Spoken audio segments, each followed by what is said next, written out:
Hello, everybody. This is the film Optimist. I'm talking about Kick Ass. That's what this movie is, and also the title, also. And the name of our hero. It's also the name of the comic book that it was based on. Some funny people are in here, and everyone gets a turn to be, you guessed it, Kick Ass. This is going to be a recurring theme for this review. So basically, this movie is what it'd be like if heroes actually existed. No superpowers, just a bunch of guns and cuss words. Pretty nice when you think about it. Oh, wait, no, that's not. That's terrifying. Teenagers versus organized crime. I just love this movie. Mostly because of Hit Girl. Watch this movie because it isn't your run of the mill superhero movie.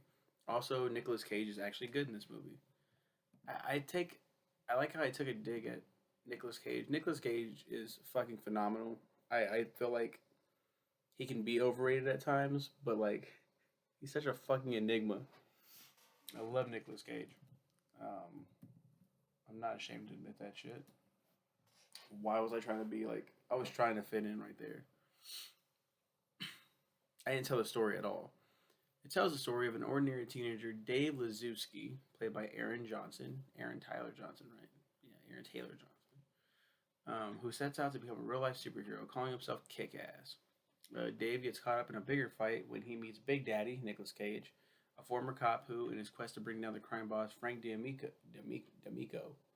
and his son Red Mist has trained his 11-year-old daughter Hit Girl to be the ruthless vigilante. Hit Girl. Yeah, there's so much in this movie that's really fucking cool. Um, very bloody. Kick Ass. His first fight, he's dressed up. He makes a pretty. It's not a badass outfit, but it's badass for like being homemade.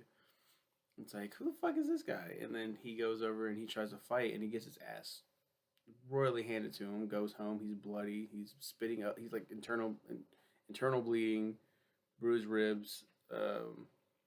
His dad finds out and is like, "What the fuck?" And then takes him and like, what the fuck is going on? It's so fucking crazy. Um, yeah, and Chris D'Amico is pretty cool. Like he just wants to be a superhero like Kick Ass. He sees Kick Ass. He's like, I want to be a hero too, Dad. Can you give me some cool shit? And gives him a car and some other stuff. Red Mist becomes one of like the most popular heroes because of all like the badass shit that he's sporting. Kick Ass started the whole like, oh man, Kick Ass is a real life superhero. It's awesome. But Red Mist becomes like the cool guy, and then he turns on Kick Ass. Kick Ass beats the shit out of Red Mist. Um, Get the fuck away from my coffee, bitch. And then yeah, it's a cool fight at the end with Frank D'Amico. Involves jetpacks and other stuff. Hit Girl and Big Daddy are the real deal. A lot of moments are recreated from the comic book. Um, I just think it's a really good movie. I think it's a really awesome. Like in a time, what is this? 2010, right? 20, 2010. This is around the time where like MCU started to blow the fuck up. Like what Iron Man's 2008. So even back then, no one knew. Nobody had any fucking clue how big it was gonna get.